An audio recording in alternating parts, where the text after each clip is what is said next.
المدد یا امام زمان، الاجل یا امام زمان، المدد یا امام زمان، الاجل یا امام زمان، الامان الامان الامان الامان۔ اعوذ باللہ من الشیطان الرجیم، بسم اللہ الرحمن الرحیم، وبہ نستعین، وصلی اللہ علی محمد واہل بیتہ الطیبین الطاہرین، ولعنۃ الدائمۃ علی اعدائہم اعداء الدین، اما بعد، فقد قال اللہ تبارک و تعالی فی محکم کتابہ، بسم اللہ الرحمن الرحیم، وَنُرِيدُ أَن نَّمُنَّ عَلَى الَّذِينَ اسْتُضْعِفُوا فِي الْأَرْضِ وَنَجْعَلَهُمْ أَئِمَّةً وَنَجْعَلَهُمُ الْوَارِثِينَ۔ ناظرین محترم، آپ کی خدمت میں سلام عرض کرتا ہوں، اور دنیا میں جہاں کہیں بھی ہوں جیے رہو، ایمان کے ساتھ رہو، اور عشق اہل بیت کے ساتھ زندہ و سلامت رہو۔ آپ کی خدمت میں انشاءاللہ مہدویت کے بارے میں، ضرورت مہدویت، حقیقت انتظار، فلسفہ انتظار، مہدویت در قرآن، مہدویت اور منتظرین کی صفات، مہدویت اور ٹیکنالوجی، مہدویت اور ہماری ذمہ داریاں، اور مہدویت اور قرآن، مہدویت اور ادیان دیگر، اور مہدویت کے بارے میں مختلف کتابوں کے تعارف لے کر آپ کی خدمت میں حاضر ہوئے ہیں۔ انشاءاللہ چند نشستوں میں یہ مطالب آپ کی خدمت میں سادہ و اختصار کے ساتھ بیان کرنے کا شرف حاصل کریں گے۔ رب ذوالجلال پروردگار عالم نے اس دنیا کو جب نو انسانی کے لیے پیدا کیا تو سب سے پہلے جس ہستی کو بھیجا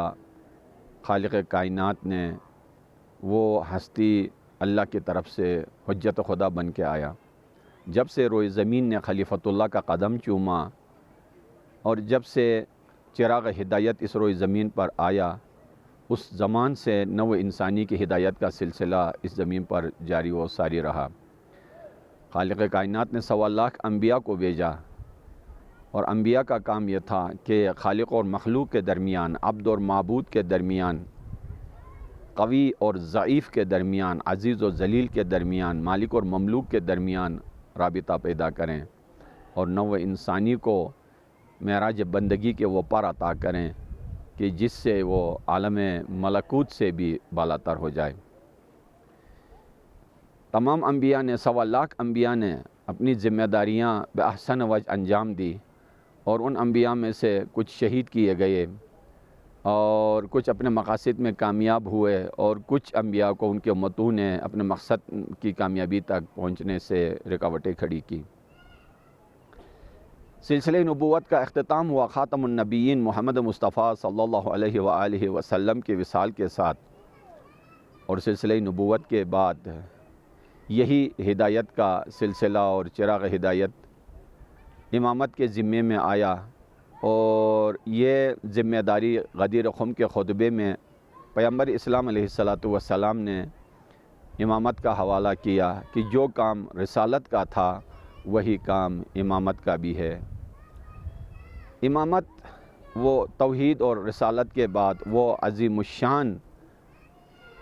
عقیدتی موضوع ہے کہ جس کے اوپر دنیا کے تمام انسانوں نے گفتگو کی ہے۔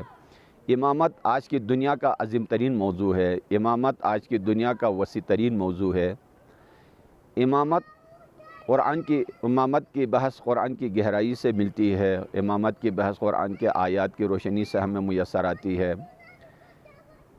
اور امامت جہاں ہوگی وہاں ہدایت بھی ہوگی، اور جہاں ہدایت ہوگی وہاں امامت ہوگی۔ وَجَعَلْنَاهُمْ أَئِمَّةً يَهْدُونَ بِأَمْرِنَا لَمَّا صَبَرُوا۔ ہدایت، صبر اور امتحان اور امامت یہ ساتھ ساتھ چلتی ہیں۔ امامت کا آغاز بعد از وفات پیغمبر اسلام علیہ السلام ہوا، اور یہ سلسلہ جاری رہا، اور یکے بعد دیگری ائمہ معصومین علیہ السلام نے جو ان کی ذمہ داری تھی اور اللہ کی طرف سے سونپی گئی ذمہ داریاں تھی، جو عہدے تھے، وہ ادا کرتے گئے، کبھی صلح کی صورت میں، کبھی جنگ کی صورت میں۔ کبھی دعاؤں کی صورت میں، کبھی تبلیغ دین کی صورت میں اپنی ذمہ داریاں بأحسن وجہ انجام دی، اور یہ سلسلہ، یہ نور کا سلسلہ چلتا رہا، یہاں تک کہ حجت برحق یوسف زہرا حسین ثانی ترجمان آیاتہ حضرت امام عصر عجل اللہ تعالی فرجہ الشریف کے نور اقدس تک یہ سلسلہ پہنچ گیا کہ یہ عظیم الشان ہستی جس کا پوری کائنات کو انتظار ہے، قرآن بھی انہی کے منتظر ہیں، قرآن بھی، دین اسلام بھی انہی کے منتظر ہیں، 1.25 لاکھ انبیاء کا جو فلسفہ بعثت ہے وہ بھی زندہ ہونا ہے تو انہی کے توسط سے، انہی کی برکت سے۔ امام علیہ الصلوۃ والسلام 255 ہجری میں نور امامت نے اپنی آنکھیں کھولیں، دامن امام عسکری علیہ الصلوۃ والسلام کہ عرض ہوا کیا عسکری ہیں ہاتھ میں قرآن لیے ہوئے یا ہیں امام زیست کا ارمان لیے ہوئے؟ اور 255 ہجری سے لے کر 260 ہجری تک